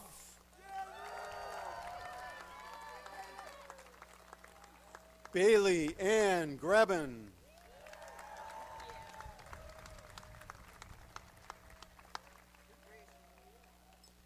Molly Mills Winslow Hanson. Thanks. Charlotte Scott Harris. Gwen A. Hobson. Madeline Huey.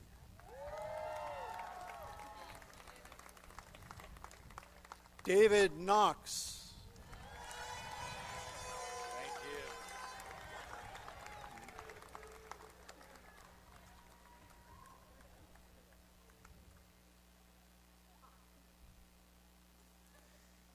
Isabel Faye Lawston.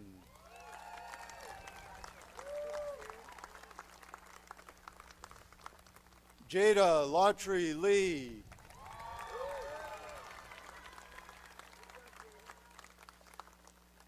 Nong Sang Lengwan.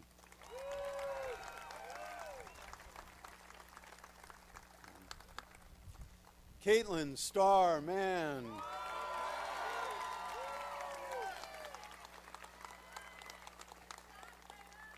Wyatt Joseph Martinook.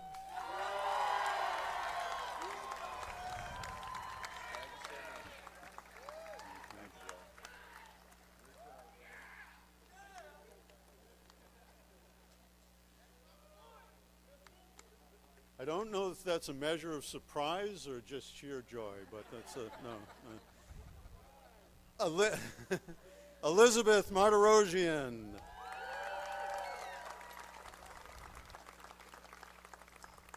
Taylor Lee Merritt. Emma Catherine Miles.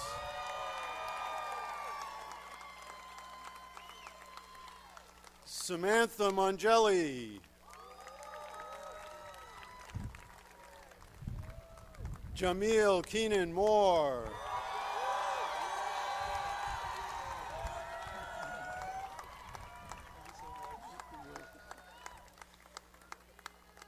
Jenny Catherine Moore.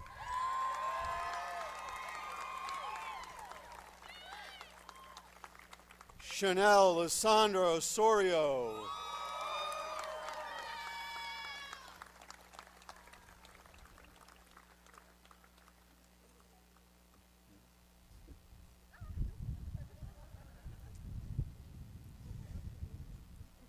Sandra Luz Para Ruiz.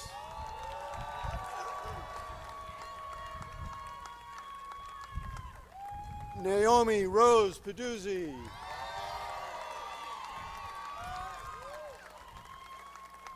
Tracy Jean Pedinato.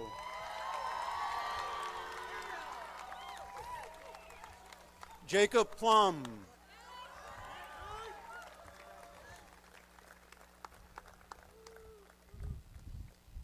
Santina J. Renzi.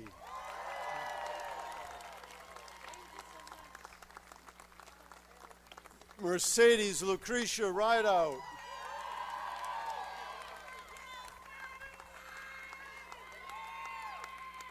Taylor Matthew Ruck.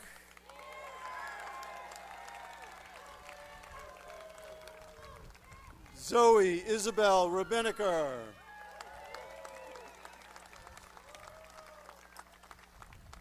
Signe Ariel Sampu.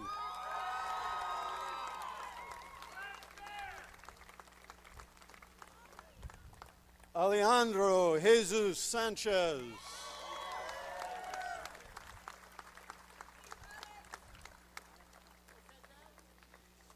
Ellen Rose Sanders. Marina Elena Shara.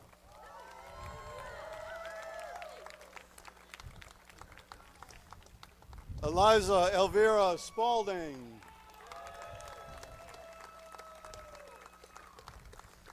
Allison Nicole Stapira.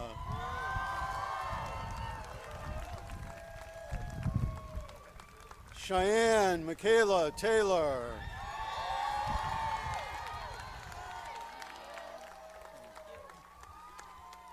Christopher Havens Stacky.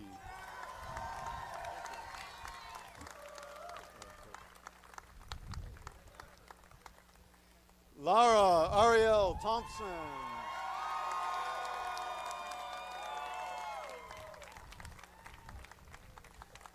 Melissa A. Trosara.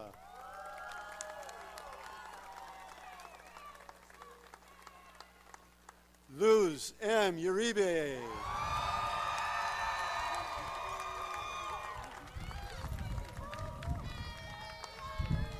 Amanda Elaine Vallone.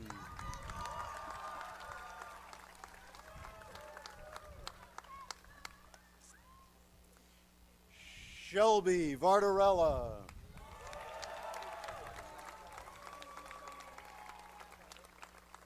Maritza Luz Vega.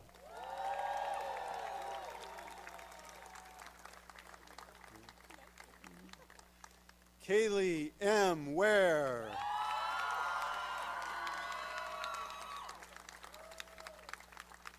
Savannah Starlene Watson.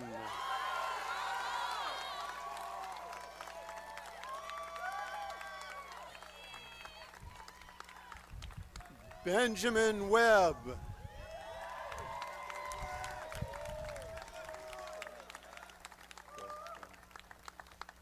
Robert Evan Wiener.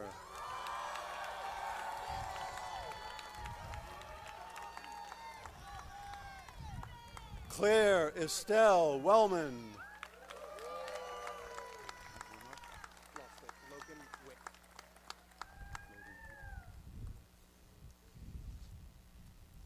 Logan Whip.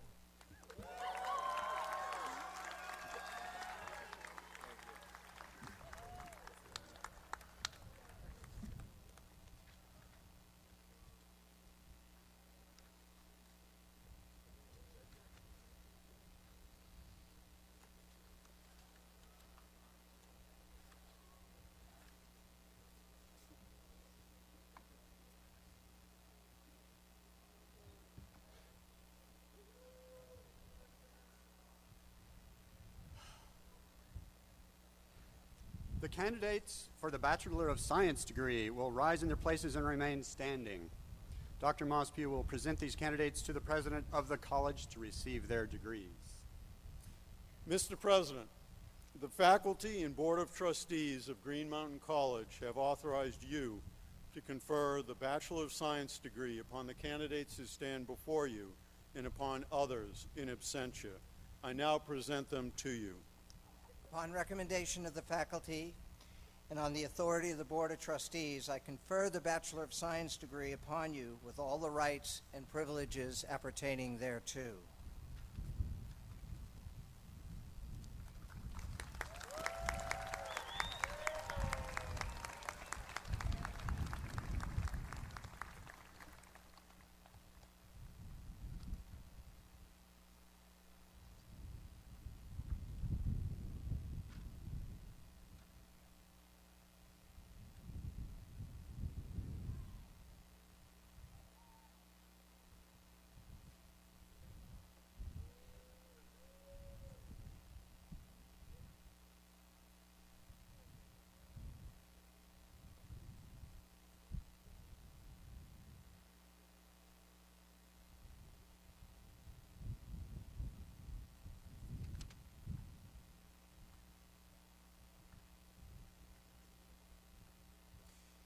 Emma Juliet Badams.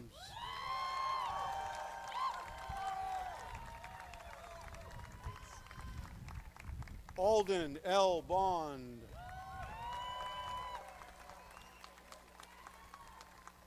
Connor Thomas Champagne.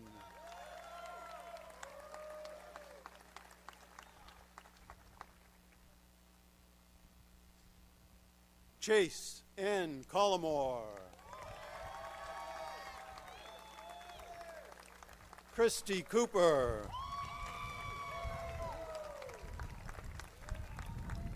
Isabel Camille Fern.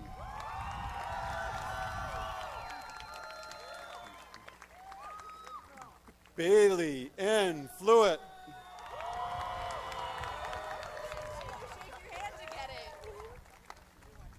Cameron Shea Gaudette.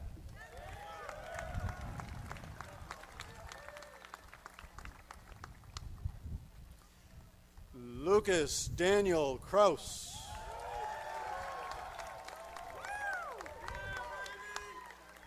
Sean Antoine Lafleur.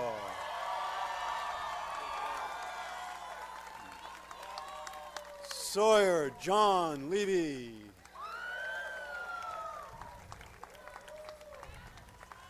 Leora Emily Madison.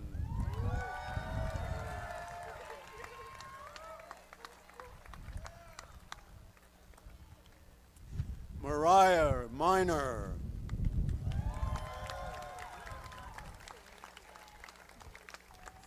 Dillon J. Moore.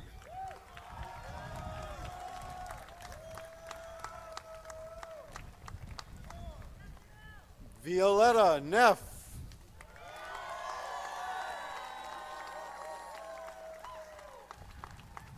Michael Norrie.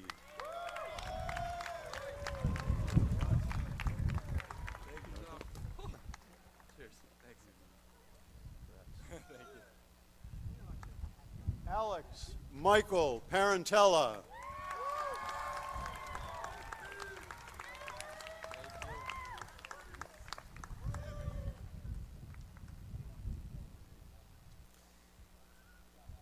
Tyler Pasterok.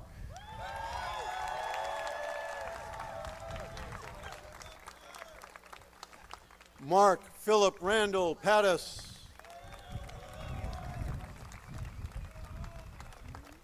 Isabel A. Schmidt.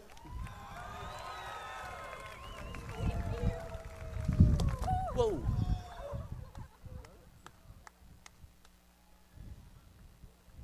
Emmanuel Marco Spitalny.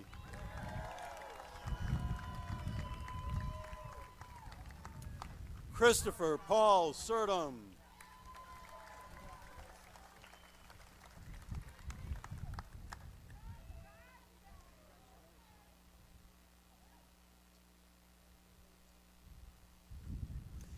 Ashley Lynn Weatherby.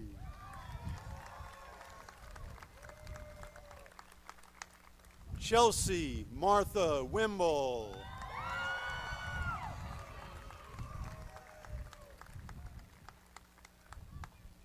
Obadiah Mulder.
Our musicians are ready to go, so we have a special, and I mean special, music selection for you.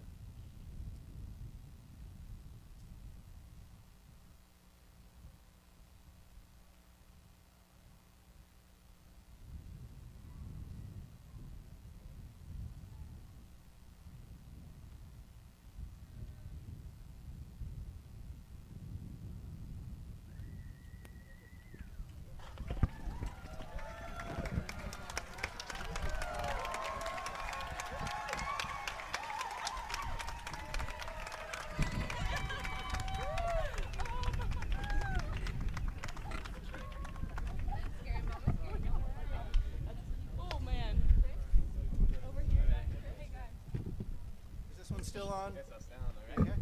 So about 2 months before we all got the news about the college, this group of students recorded a video, a song by Rising Appalachia that sort of went viral. And so when it came time to think about what we might play to help close the ceremony today, it seemed like it was a song that was more appropriate than ever. So it's a joy to be able to play with these students on such a dandelion-rich day. It's so cool seeing this out here, and they even set me up, so we're good.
feels tiny, and I'm sure so does yours.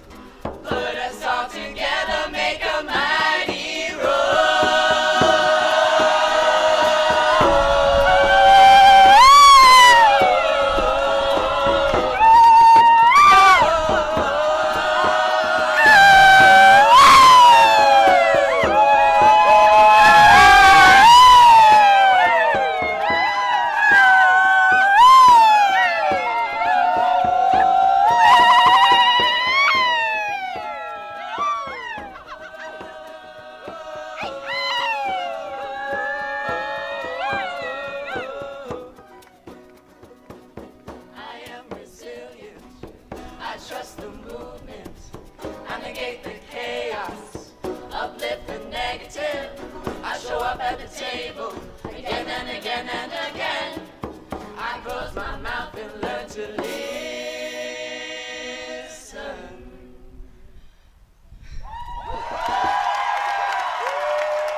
That was a powerful, powerful sending off, which is what a benediction really is. So I'm just going to add to it.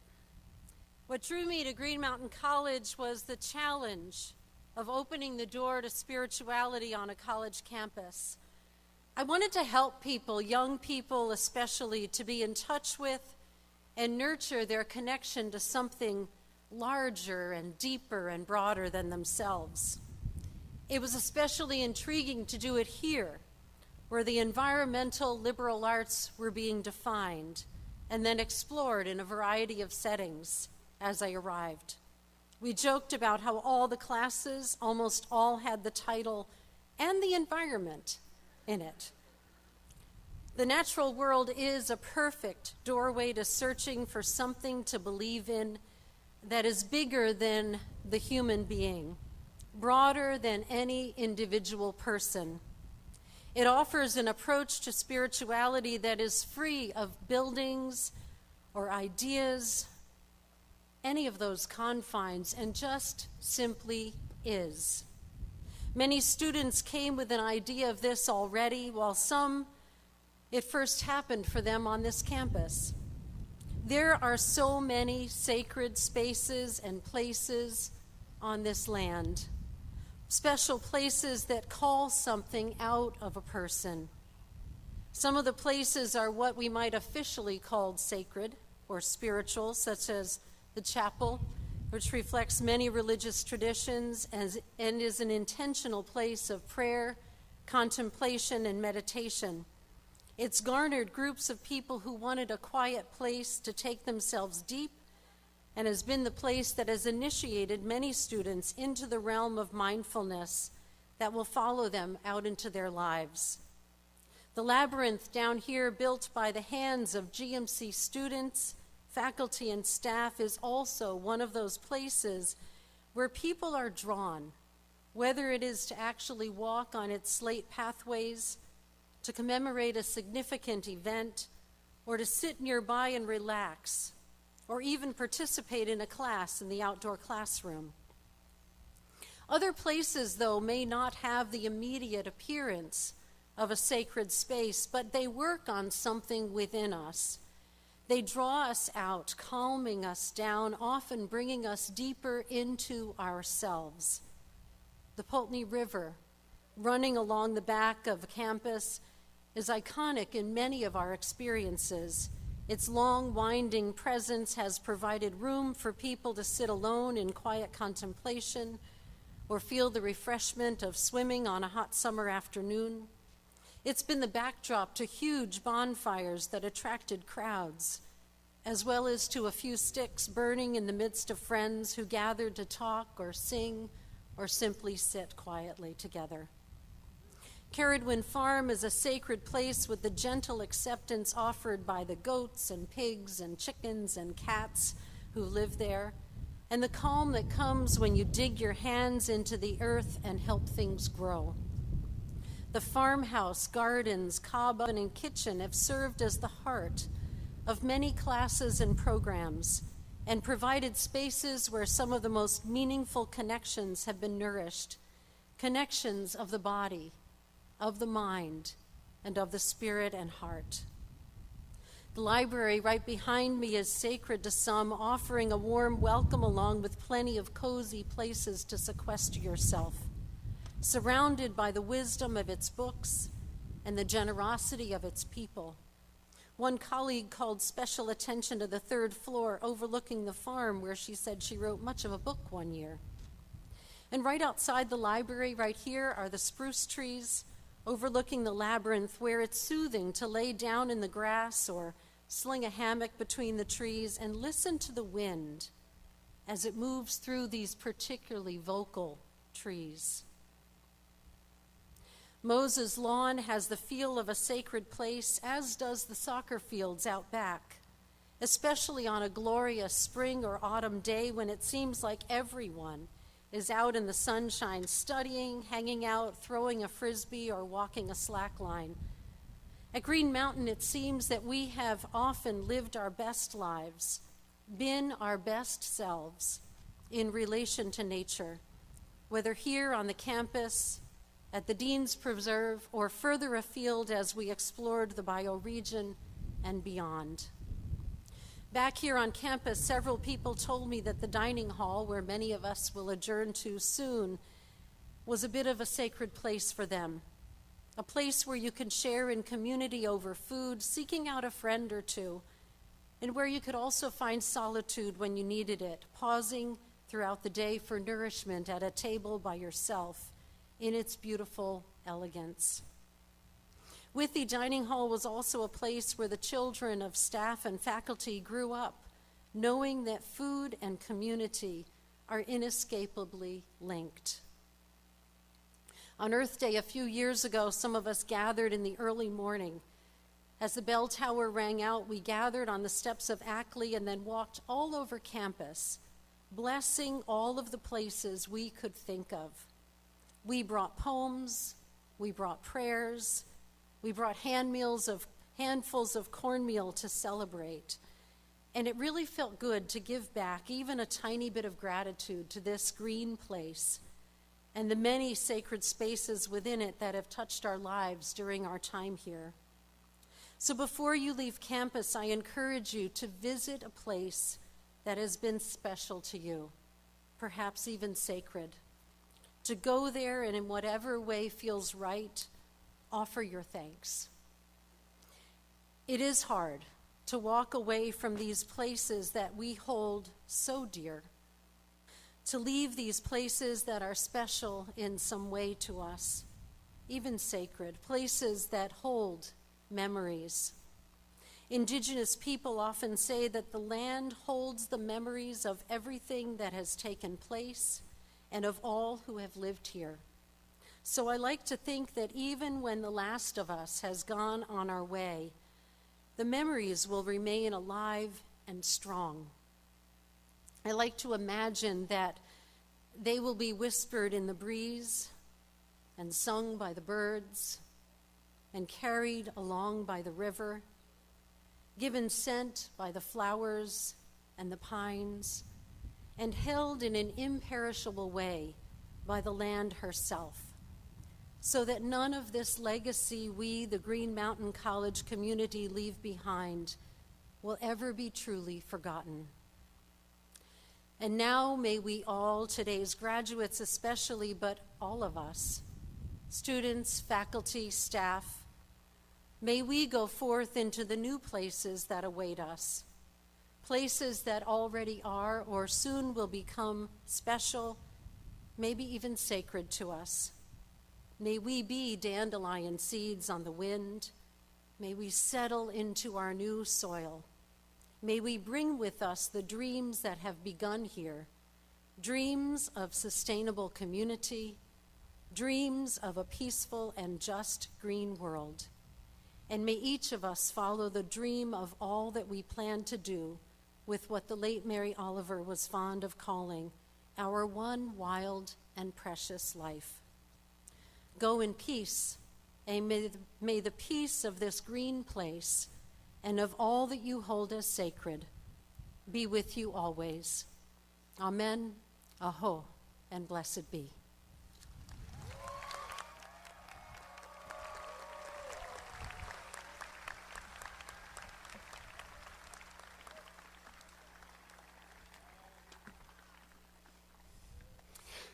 The 182nd Green Mountain College commencement exercises for 2019 are officially concluded.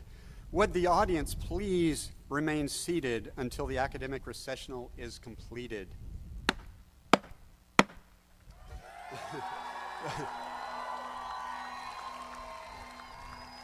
Will those in the academic recessional please rise?